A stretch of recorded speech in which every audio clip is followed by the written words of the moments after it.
Good afternoon, sir. Good afternoon, everyone. I'll be presenting on a topic of comparative study to evaluate the onset and duration of sensory and motor block between 1% 2-chloroprocaine and 0.5% bupivacaine in subarachnoid spinal block in patients undergoing short duration below umbilical surgery. Done by thesis with guidance of Dr. Dinesh Sahu, sir. So as we all know at present, no procedures are performed in an outpatient setting. Considering the requirement of spinal anesthesia usage in small elective procedures, the interest in anesthetic agents for minor cases and minor OT spinal anesthesia also increases. But with spinal anesthesia, the associated features like urinary retention risk, deferred ambulation, and the post-operative pain after block regression may reduce its usage for ambulatory surgery. Clinical research with spinal fluoroprocaine has been insufficient and it's really restricted to dose evaluations and evaluation of the block characteristics in patient undergoing short procedures. Especially in India, that is why our study was planned to compare these two local anesthetic agents in terms of onset and duration of sensory as well as motor blocks, along with the hemodynamic stability provided by these two patients. So the aim of the study was to compare intrathecal to chloroprocaine and 0.5% bupivacaine in short duration teleumbilical surgeries in relation to onset and duration of sensory and motor. The primary objective of my study was to compare the onset and duration of sensory block and motor block, along with the secondary objective of time to eligibility for discharge to the respective wards, perioperative hemodynamic changes, and adverse effects.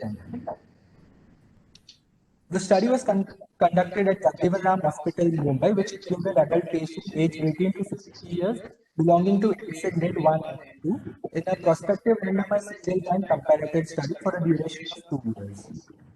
The sample size and sample technique was derived from my master article done by Lacasse and group using standard deviation, mean difference, and the value of C was derived using alpha error of 5% and at the power of 8.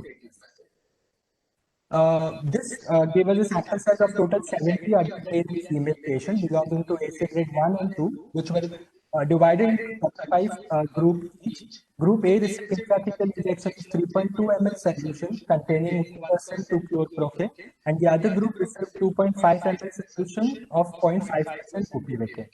The onset, highest level, time to reach highest terminal level of sensory block, and time to maximum motor block were noted. Post-operative time to complete motor block recovery and sensory block regression to S2 were noted, along with duration of analgesia and time to discharge to ward readiness. So for the demographic result that we got, the mean age in both the study groups was comparable. The ASA grade, most of the patients belong to ASA grade 2. The mean duration of surgery was also comparable. For perioperative hemodynamics, the intraoperative and postoperative mean heart rate in both the groups were comparable, and that is why they were statistically not significant. The mean arterial pressure intraoperatively and postoperatively were comparable, except for in the chloroprocaine group, where after 30 minutes and beyond 45 minutes, there were higher incidence of lower blood pressure. In the sensory block evaluation, we found out that maximum cephalic spread between the two groups, it was comparable and not statistically significant. However, the onset level at PM was significantly delayed with chloroprocaine, with a mean duration of 7.8 minutes as compared to 6.25 minutes in bupivacaine. Also, the sensory block regression to S2 was lower in chloroprocaine group with a mean duration of 103 minutes as opposed to 228 minutes. Hello? Yeah, continue. Yeah, as opposed to 228 minutes in the bupivacaine group. For the motor block evaluation, we found out that the maximum motor block was significantly delayed in the chloroprocaine group with 13 minutes as opposed to 6 minutes in the bupivacaine group. Also, the duration of motor block and the duration of analgesia was significantly lower in the chloroprocaine group as compared to the bupivacaine group. The ward discharge readiness was attained significantly earlier in the chloroprocaine group with a mean duration of 113 minutes as opposed to 245 minutes in the bupivacaine group. So for the discussion part, as in the results, it was shown the mean heart rate and the respiratory rate at various time points, along with the mean arterial pressure in both the groups were comparable. This was similar to the other studies that were done by Lacasse and Mayes group.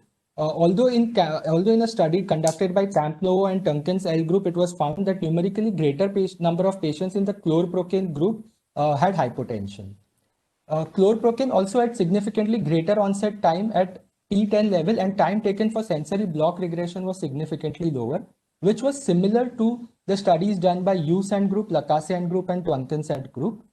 Also, the time to cephalic spread in our study was found to be comparable in both the groups, as opposed to a study conducted by Camp-Novo, which showed that time to maximum sensory block was significantly lower in the chlorprocaine group. Mean time taken for maximum motor block was found to be significantly higher, while mean duration of the motor block was lower in the chlorprocaine group. This was similar to study done by Lacasse and group, Camp-Novo group, Mayes and group, and Tunkel group. And the duration of analgesia and time to ward discharge readiness was also lower in the chlorprocaine group, which again was similar to the studies conducted by Lacasse and group, Camp-Novo and group, Hughes-Settle group, and Lacasse group, which showed that the mean analgesia duration was lower in the chlorprocaine group and adequate analgesia was achieved in the bupivacaine group. So to conclude, intrathecal chlorprocaine of 32 mg provides adequate motor and sensory block for short duration lower abdominal and lower limb surgeries. Faster recovery from motor and sensory block makes it ideal as an intrathecal drug to be used in daycare surgery. Chlorprocaine can be considered over bupivacaine for short duration surgeries, as both provide similar hemodynamic stability. Use of chlorprocaine can help in reducing the in-hospital stay, as time to meet the eligibility criteria for discharge is significantly lower. These are my references. Thank you. Okay, good. Chlorprocaine, what category of local anesthetic it belongs to? Sir, hello? Sir, can you hear me? Yeah, I can hear you. Carry on. Yes, sir. Sir, chlorprocaine is an ester, it belongs to ester group of local anesthetics, sir. Why it has not become popular all these years? Sir, initially when chlorprocaine was launched, there were many reports of patients developing transient neurological symptoms. It was attributed to the preservative sodium bisulfite. So that is why they launched the drug with a preservative-free solution.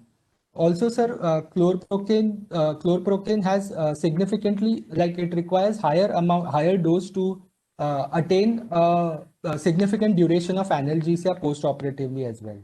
What is no dose effect of chlorprocaine? Sorry, sir. No effect dose of chlorprocaine. No effect dose of chlorprocaine. So the minimum effective dose is 30 mg of chlorprocaine. So below it, there is in the studies that have been conducted, below 30 mg, the chlorprocaine group had shown no effect. Why did you choose 32 milligram as your dose for? Is it the standard you use for all patients? No, sir. We have for my review of literature, we referred to many studies. So in which we had seen that most of the studies had used 40 mg dose. Few of the studies had used the minimum effective dose in few of the studies was 30 mg. That is why, sir, we used as 32 mg. Does this dose, what is the volume? Which company drug did you use, Braun or Neon? Neon, sir. How much ml? What is the presentation of that drug? It was 1%, sir. So we used 3.2 ml.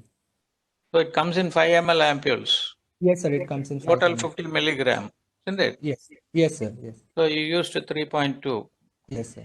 Was there any difficulty in taller patient to achieve the required level when you use a standard dose of 3.2 ml? Yes, sir. We were not able to achieve the dermatomal spread till T10, sir, in taller patients with 3.2 ml. The maximum we could achieve was T12 in tall patients, sir. Then what is the idea of choosing a standard dose for all the cases? So you have to have a surgery to be done in a comfortable patient with an adequate level of block, isn't it? Yes, sir. Yes, sir. So when you do a study and you standardize the dose to 3.2 without taking into consideration the height of the vertebral column, how is your study valid? Sir, in patients in whom T10 level were not included, we had excluded those patients from our study. Okay. T10 dermatomal level were not included. So we have excluded those patients from our studies. Is it hyperbaric or isobaric, the solution that you use? It's isobaric, sir. Isobaric. Do you have hyperbaric chloroprocaine also? No, sir, it's not available at present. Not available, but can you, is it literature, does it report any cases of availability of the hyperbaric chloroprocaine? Sir, in all the literatures that I have crossed and I have included in my study, all of them have conducted their study with isobaric chloroprocaine, sir. Isobaric only. Yes, sir. 2% and 3% are available, which are hyperbaric because of the increased concentration of the drug. Okay. Thank you. Okay. Thank you. Kamakshi? Okay. Please start, Dr. Faizana. Yes, sir. Good afternoon, everybody. I'm open label randomized comparative clinical study with the topic comparison of ultrasound guided hernia block with standard subarachnoid block. Literature states that in hernia, GA is used in 60 to 70% of cases with central neurexual in 10 to 20 and regional anesthesia with sedation in 5 to 10% of cases. The review of records at Jagjeevan Ram revealed that neurexual blockade is used in 77% of surgeries, followed by GA and regional anesthesia with 15 and 8% respectively. European Hernia Society guidelines state primary reducible hernia can be done under local anesthesia.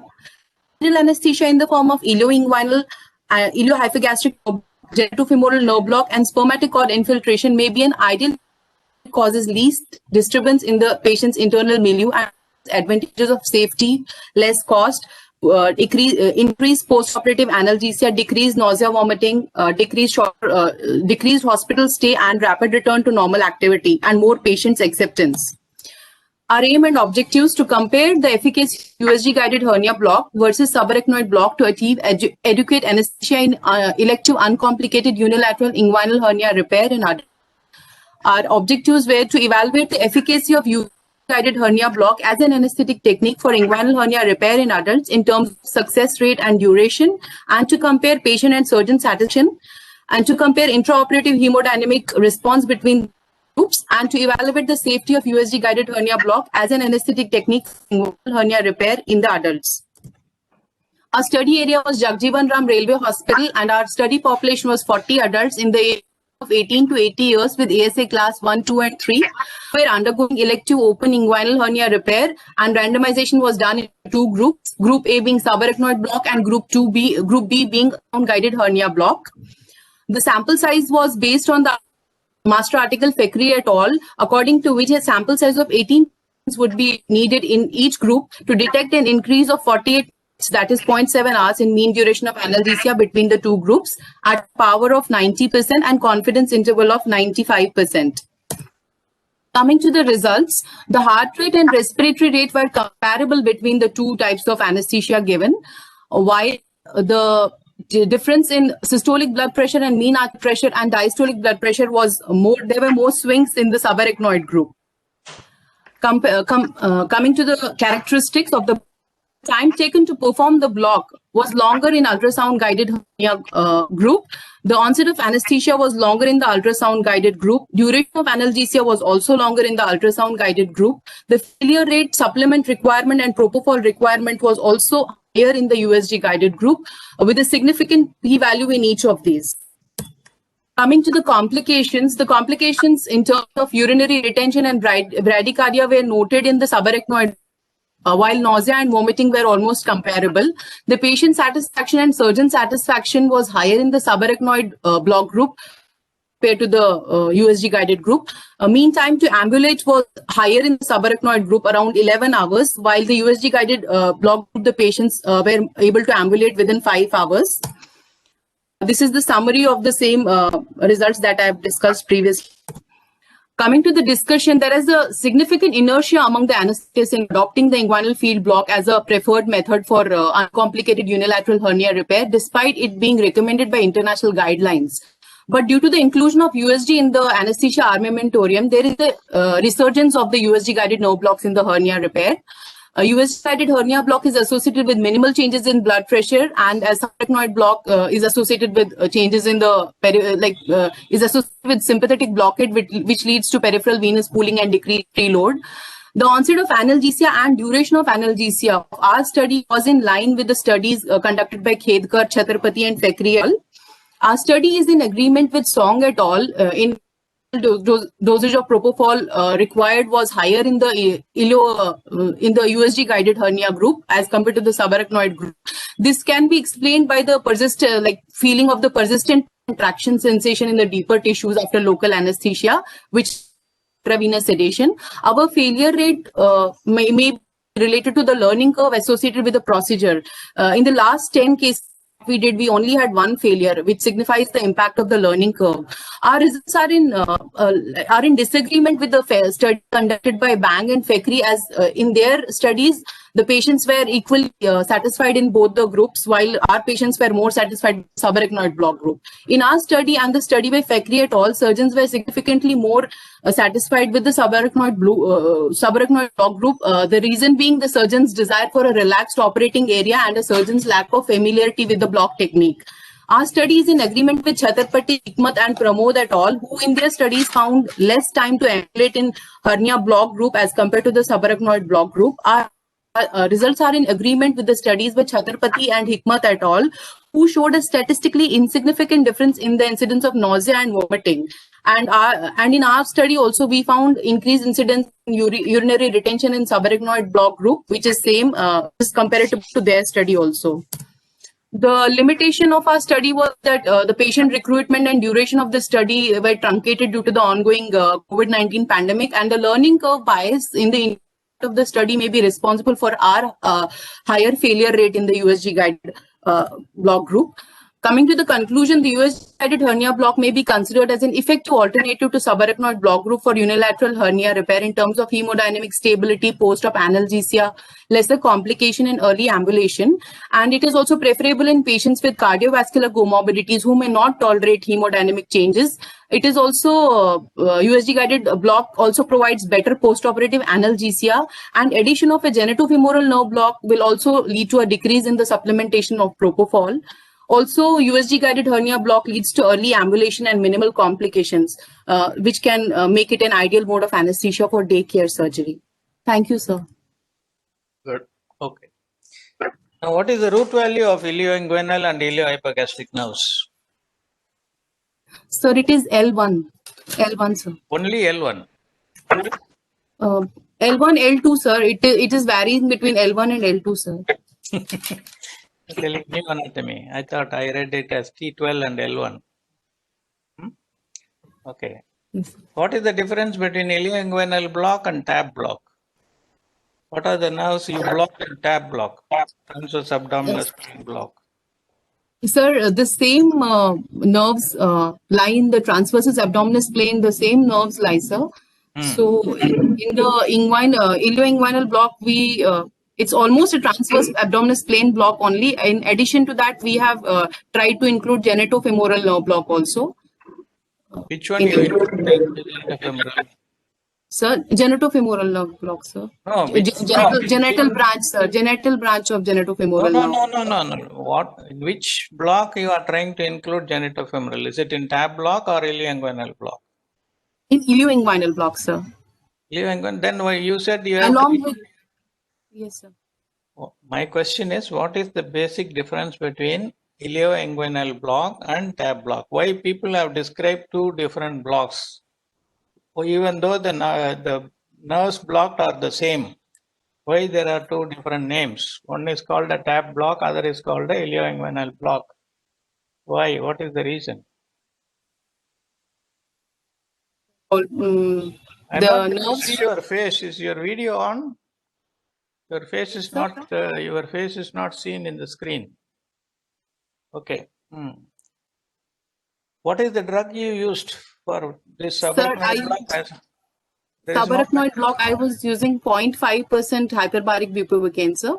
And for you are using, did it vary with the patient or is it a standard dose? No, sir. Standard dose of 3 ml, sir. I was using 3 ml in subarachnoid block group, and for hernia block, I was using 0.325% of bupivacaine, so isobaric.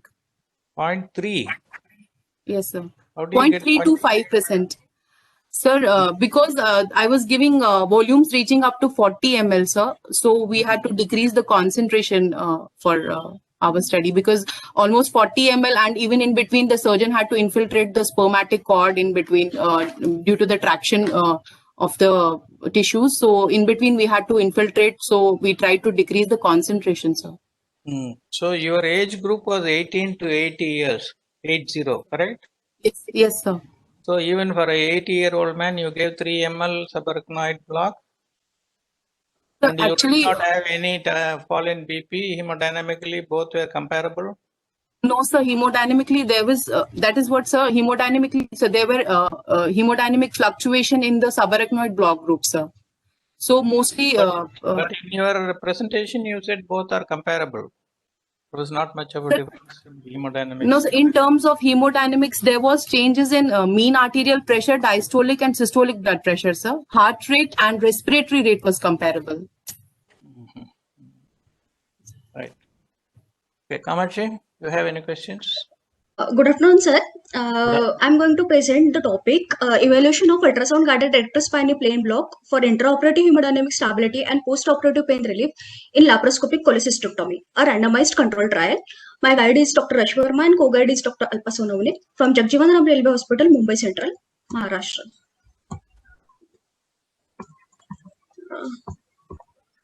I'm not able to move forward. Yes, yeah. Introduction. Laparoscopic cholecystectomy is a standard technique for gallbladder surgery. The requirement of pneumoperitoneum during the surgery is characterized by increase in arterial pressure and systemic and vascular resistances early after beginning of the intra-abdominal insufflation, which might be challenging for anesthesiologist. Though minimally invasive, pain after laparoscopic cholecystectomy is thought to be multidimensional in nature.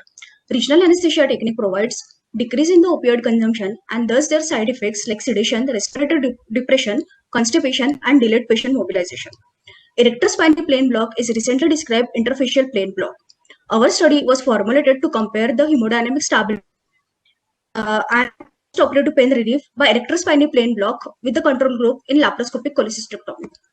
The aim of the study was to compare the intraoperative hemodynamic stability and postoperative pain relief by erector spinal plane block with the control group in laparoscopic cholecystectomy surgeries.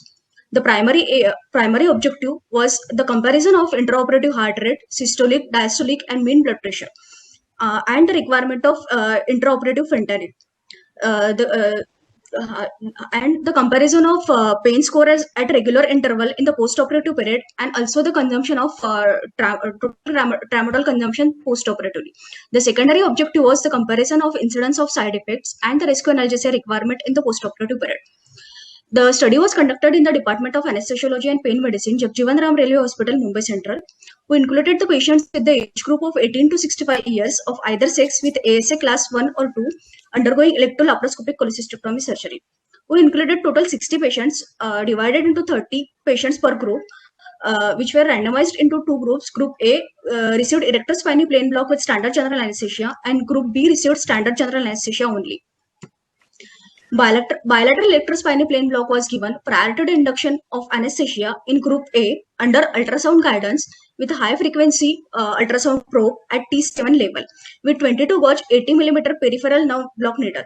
A volume of 20 ml of 0.25% injection bupivacaine was injected on each side. In both the groups, standard general anesthesia was given with injection glycopyrrolate, midazolam, fentanyl, propofol, and succinylcholine with standard doses. Following the intratracheal intubation, anesthesia maintained with the MAC of 1 to 1.5% with sevoflurane in 2 liters of 40:60 oxygen nitrous mixture. Control mechanical ventilation was applied with tidal volume of 6 to 8 ml per kg, and the ETCO2 was maintained between the 35 to 45 millimeter of mercury. Non-depolarized muscle relaxant injection vecuronium was injected intermittently. Intra-abdominal pressure was maintained below 12 to 14 millimeter of mercury.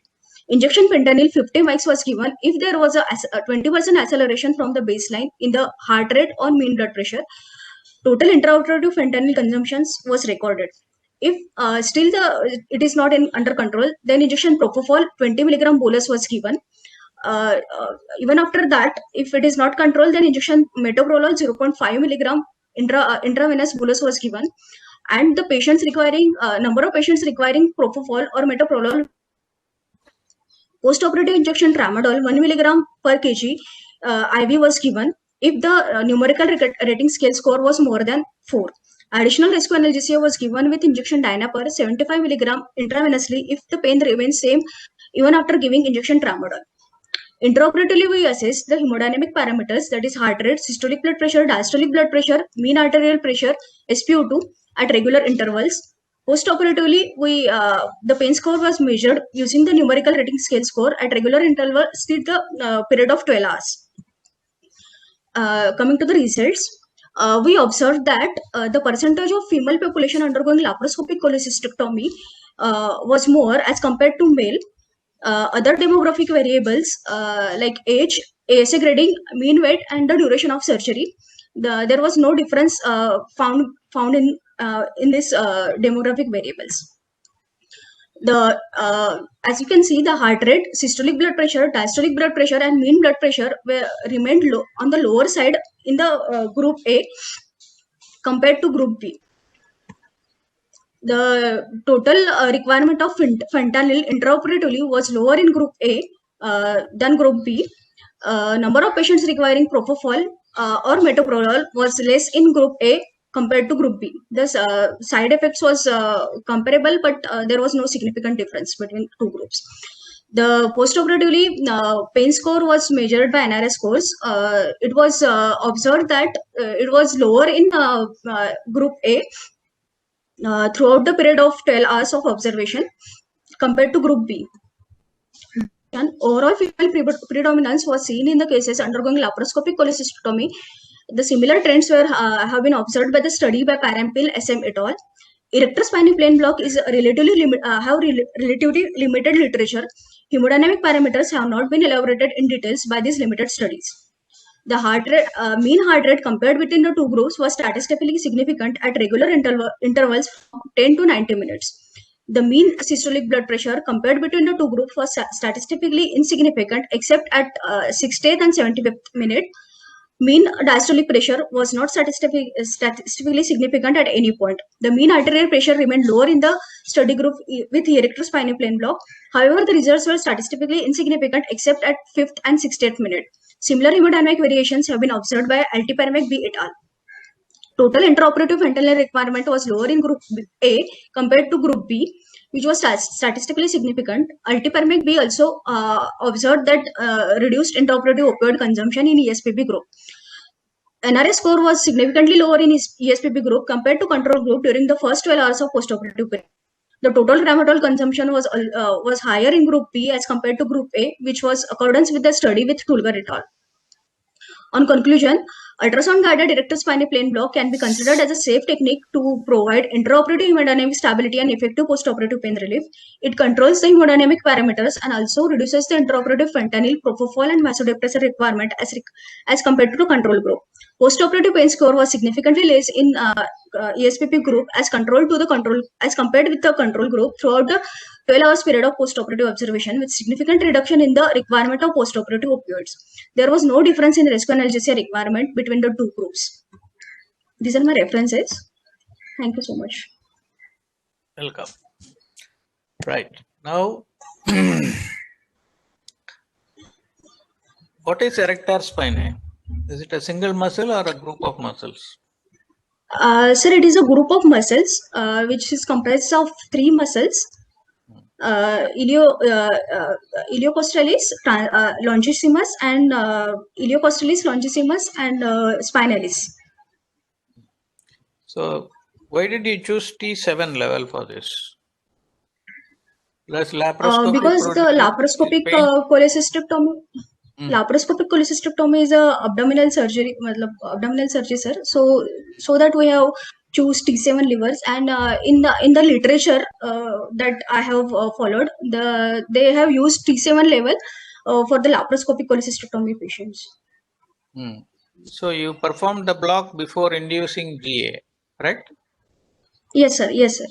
Or after induction you positioned and then before induction in the sitting position I have given the block. Then after giving block, I have given general anesthesia. General anesthesia. How did you confirm that the block is working or effective? Sir, that is the limitation of my surgery, of my procedure Study. that study that we have not done any pinprick method or cold sensation method to see the effect of block. So if it has failed, you wouldn't have, you couldn't discriminate between or find out the difference between a regular control group and this group, isn't it? That's a big drawback in Yes, this, sir. isn't it? Yes, sir. Yes, sir. Right. So what is the technique of doing this erector spinae block? Where exactly do you deposit the solution? Sir, I have deposited the solution under the erector spinae group of muscles, that is in the erector spinae plane group, in between the erector spinae muscles and the transversus process. Okay. Yeah.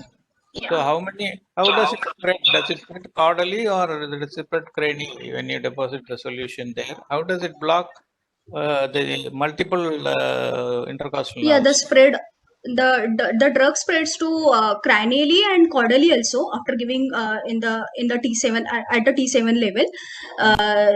It moves to the dorsal and ventral rami of the spinal nerves at that particular level, and thus the local anesthetic acts over there, and it gives the analgesia. Why did you choose 20 ml for each side? What is that idea? How did you calculate that 20 ml? Sir, interfacial plane block techniques requires a larger volume. You can use the lower concentration, but the volume should be larger. So that I have used 20 ml on each side, so that the drug can move upwards and downwards at the vertical level. Did you search for any reference where you can adjust Yeah, the volume? in the literature also they have used 20 ml on each side. Have you searched for any literature where lower volumes have achieved greater number of segments block? No, sir. I have seen as of I have seen 20 to 30 ml of solutions they have used, So not this is less than only 20 a ml. single shot. This is Yeah, only single a- shot procedure. Single shot procedure. You can continue for the. Is it possible to do a continuous block? Yes, it is possible by placing a catheter in that place and giving the boluses intermittently. It is possible to extend the duration of What are the normal conventional methods that have been used so far for post-operative pain relief in lap cholecystectomies? In the laparoscopic cholecystectomy, there is moderate to severe pain. So multimodal analgesic are used. Injection paracetamol you are giving usually, No, or in the opioids I'm injection. I'm asking about regional techniques, other regional techniques which have been conventionally used all these days, which now you are using a newer technique which is called the erector spinae block. What are the older techniques of local anesthetic? Paravertebral block can be used, or retrolaminar block that can be used in the regional anesthesia technique, or sir, epidural What is the CSE. most simplest method of producing post-operative pain relief after lap cholecystectomy? Most simplest method, which the surgeon himself can do. Sir, port side infiltration can be done. That is only for the skin. No, at port side infiltration at the. Okay, thank you. Right. Good afternoon, everyone. My topic is comparison of hemodynamic response between intubating laryngeal mask airway and conventional McIntosh laryngoscopy among hypertensive patients undergoing endotracheal intubation. It is a randomized control trial. Introduction: hypertensive patients have increased sympathetic system activity, so it leads to increased concentration of catecholamines. So there will be exaggerated hemodynamic response in to intubation. So they are prone to complications like cerebrovascular hemorrhage, myocardial infarction, and pulmonary edema. And so in order to avoid this, we have to find a method. We thought of using intubating laryngeal mask airway. because it is a feasible alternative to laryngoscopy. It achieves endotracheal intubation without so much stimulation, so the cardiovascular effects will be less. The aim is to determine if intubating laryngeal mask airway offers any advantage during endotracheal intubation in comparison to conventional direct laryngoscopy in hypertensive patients. The primary objective is to compare the hemodynamic response to endotracheal intubation using direct laryngoscopy and with the use of intubating laryngeal mask airway in hypertensive patients undergoing elective surgery. The secondary objectives are the number of attempts required for intubation and the time required for intubation. Study setting is Southern Railways Headquarters Hospital, Chennai, on patients who are undergoing elective surgery. Study duration is from December 2019 to Jan 2020. Study design is a prospective randomized single-blinded comparative study. The sample size is calculated from my parent study. Sample size is total of 134 patients, which is divided into group 1 and group 2, each 67.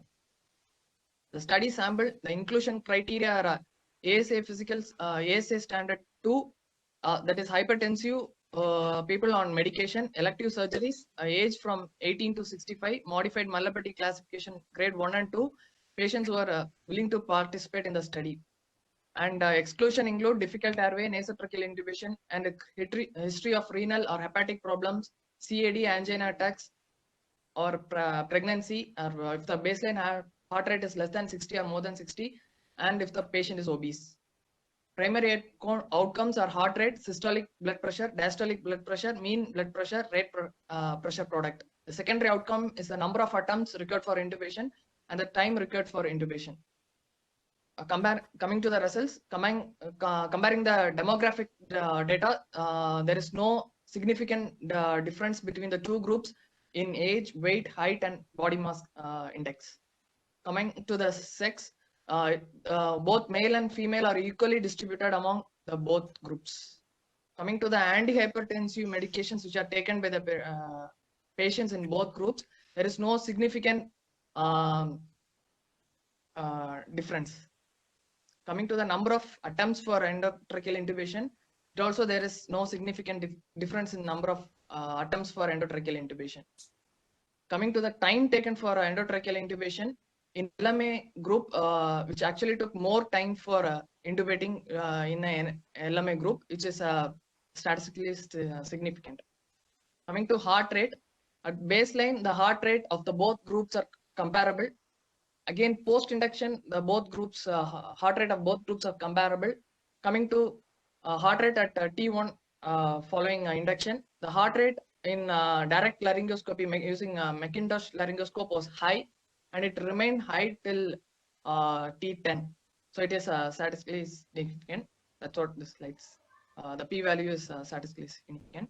Next, coming to systolic blood pressure, it is comparable at baseline and post-induction, and it is again high at T0, T1, T5, and T10. Coming to diastolic blood pressure, it is also comparable baseline and post-induction, and it is high at T0, and again it is high in the direct laryngoscopy at T1, T5, and T10. Coming to mean arterial pressure, it is comparable at the baseline in the post-induction phase, and it is high at T0, T1, T5, and T10. Coming to the rate pressure product, which is a product of heart rate and systolic blood pressure, it is comparable at baseline and post-induction. It is comparable at baseline and post-induction, and it is high in the direct laryngoscopy at T0, T1, T5, and T10. Discussion: LMA has less hemodynamic consequences. The duration of endotracheal intubation was significantly higher in laryngeal mask airway comparing with normal Macintosh laryngoscopy. The heart rate, the systolic blood pressure, the diastolic blood pressure, the mean blood pressure increased more in the ILMA, increased more in the direct laryngoscopy. Reason could be there could be less oropharyngeal or supraglottic stimulation, leading to less rise in hemodynamic. And the lesser changes in rate pressure product in ILMA could suggest that it could cause less strain in the myocardium, thereby reducing the risk of myocardial ischemia in hypertension. Conclusion: the LMA produces less response in a hypertensive patient. This might not be much importance in non-hypertensive patient, but it will be of great importance in a patient with hypertension who is prone to cardiac and cerebral pathology. And you suggest using IMLMA routinely so as to develop a strategy for routine use of it.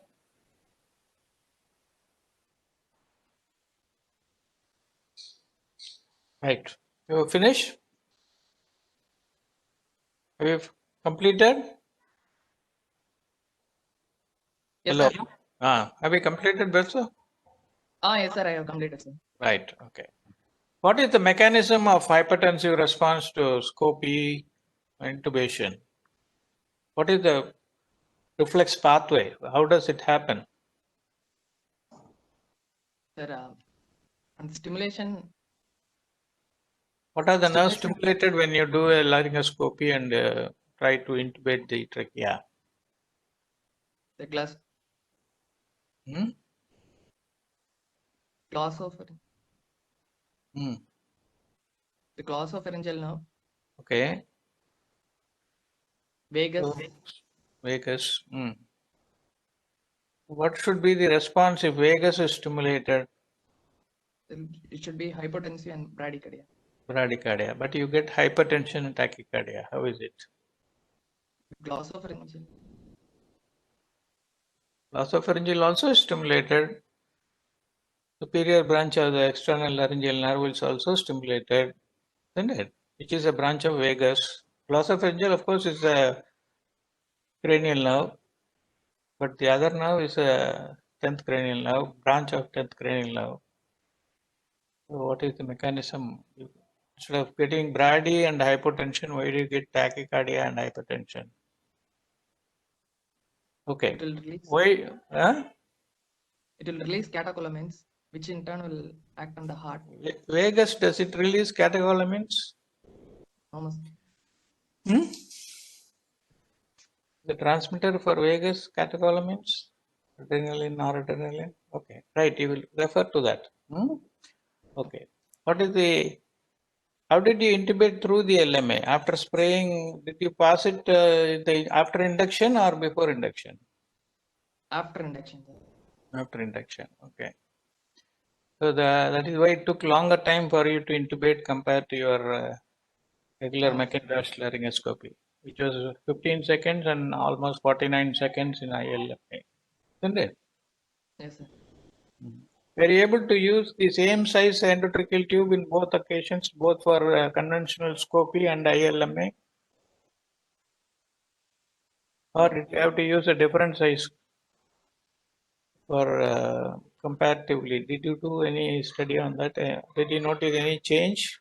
When you use ILMA, were you able to use the same size tube which you were able to use in a comparable patient with a conventional scopy?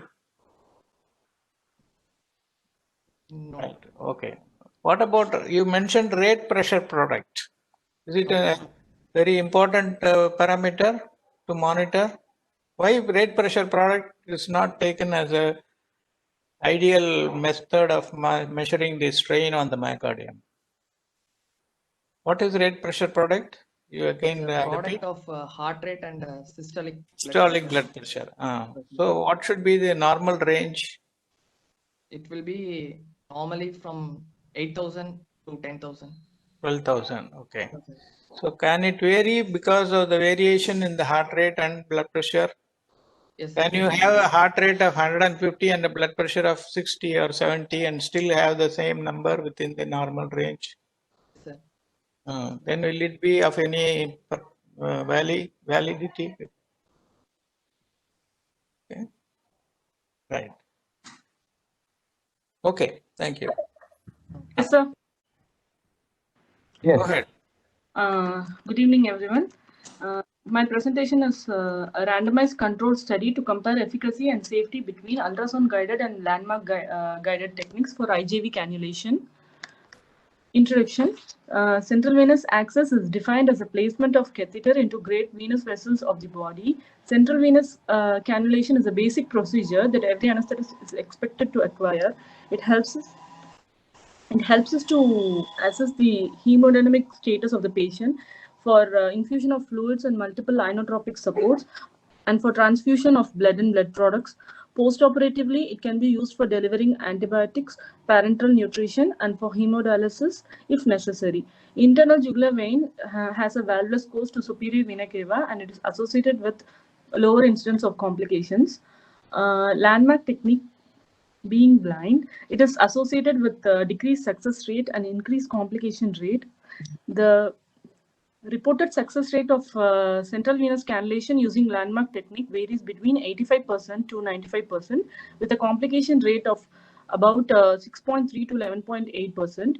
The ultrasound guided technique is an emerging alternative to landmark technique. It improves success rate, it decreases the number of attempts, it decreases the complication, and it decreases the time for cannulation. NICE guidelines has recommended the use of 2D ultrasound in clinical situation where a central line is necessary electively or in an emergency situation. Disadvantages being expensive equipment needed for the procedure, unavailability of equipment in all places, lack of trained manpower, procedure being time consuming, and expertise required for it. Aim of my study was to compare the two-dimensional real-time ultrasound guided technique with a traditional blind anatomical landmark technique for placement of central venous catheter in IJV for patients posted for elective cardiothoracic surgery. Objectives. Primary objective: to compare the venous access time, catheterization time, and total cannulation time between traditional blind landmark technique and ultrasound guided technique in right IJV cannulation. And secondary objective was to compare USG guided technique and ultrasound guided technique in terms of number of attempts, success rate, and complication rate. Materials and methods. My study duration was between October 2019 to May 2020. It was conducted in Southern Railway Headquarters Hospital, Perambur, Ayanavaram. Study design was prospective randomized control trial. Sample size was 74 patients, equally divided into 37 and 37 in group 1 and group 2. Group 1 was USG guided technique and group 2 was landmark guided technique. Study sample inclusion criteria was adult patient aged 20 to 65 years of age, patient posted for elective cardiac surgeries, anesthetized mechanically ventilated patients, ASA 2 and 3 patients. Exclusion criteria: patient's refusal, history of neck dissection, burns over neck, radiotherapy, coagulation disorder, morbid obese patients, pregnant patients, local infection, neck mass, emergency surgeries, and history of previous cannulation and SPC syndrome.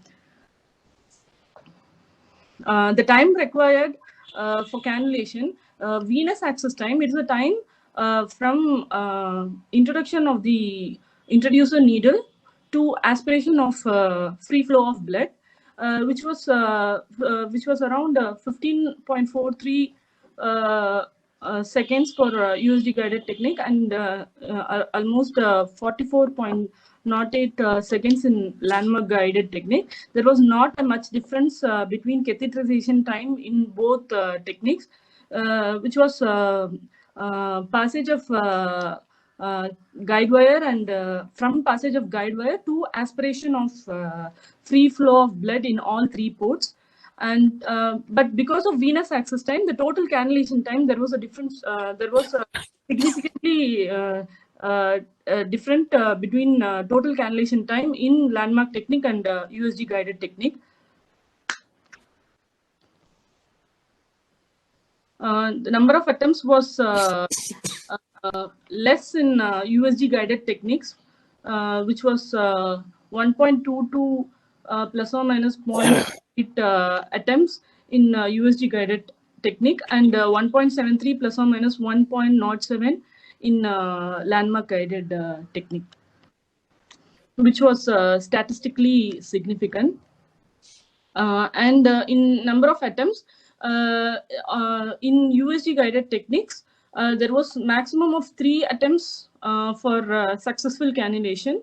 But in landmark guided techniques, in 5 patients, it took around more than 3 attempts for successful cannulation. In success rate in USG guided technique, 100% success rate was there. My success rate was based on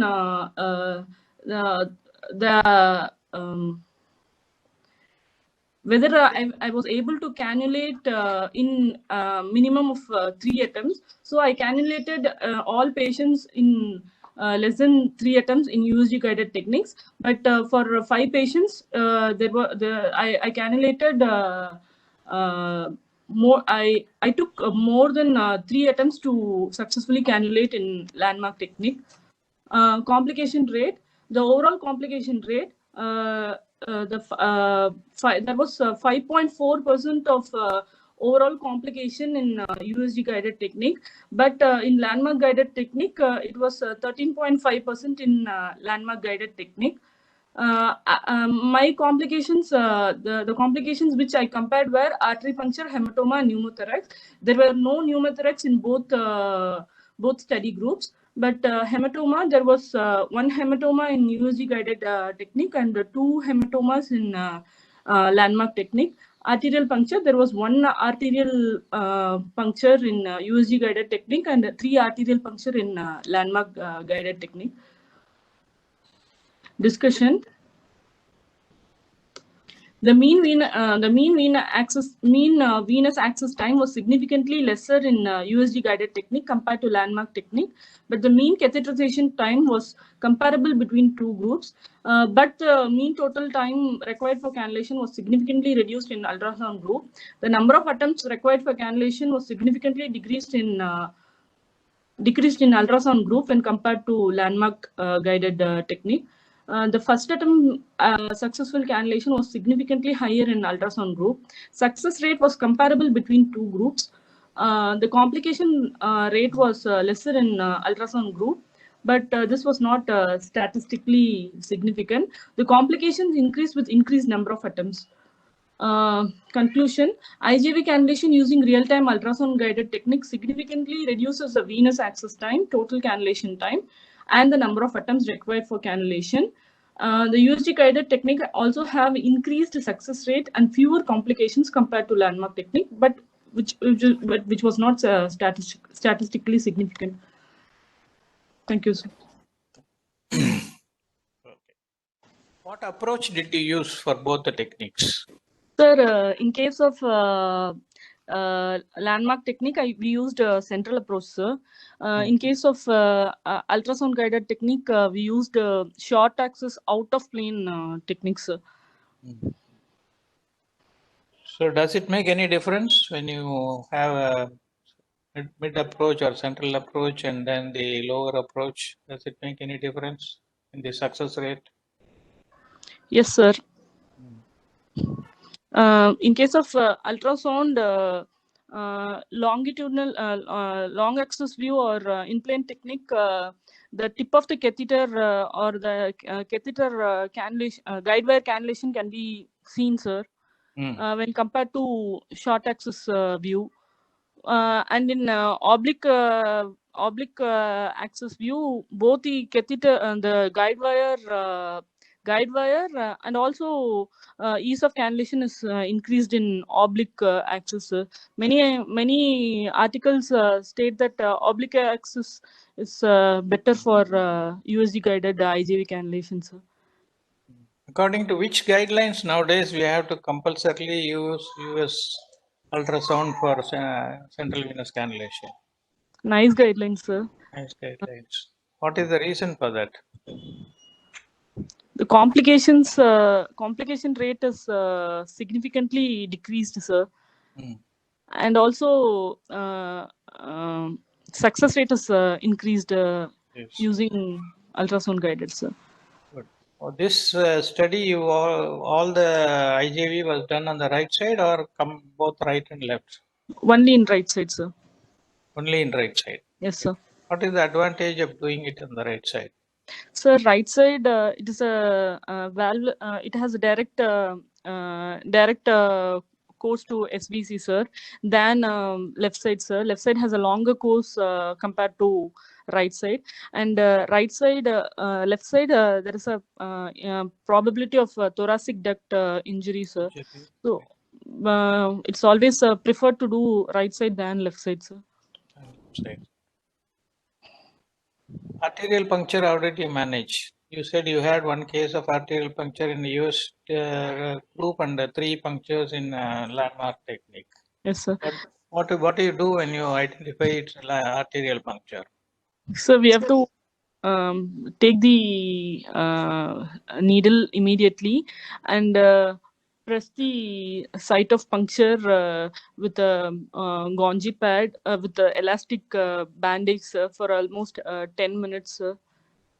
Apply compression. Yes, sir. Compression bandage, yes, sir. What are the complications that can be produced by this high compression that you apply, especially in the elderly patient? Patient can go into bradycardia and sudden.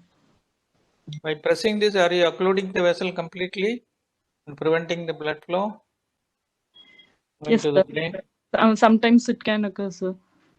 So in an elderly patient, can it be a problem? Can it lead to something? With already some atherosclerotic plaque and Immediately go for reduced blood supply? stroke, some TIA kind of. So in elderly patient, what precaution you should take when you do a central venous cannulation to prevent any ischemic injury to the brain?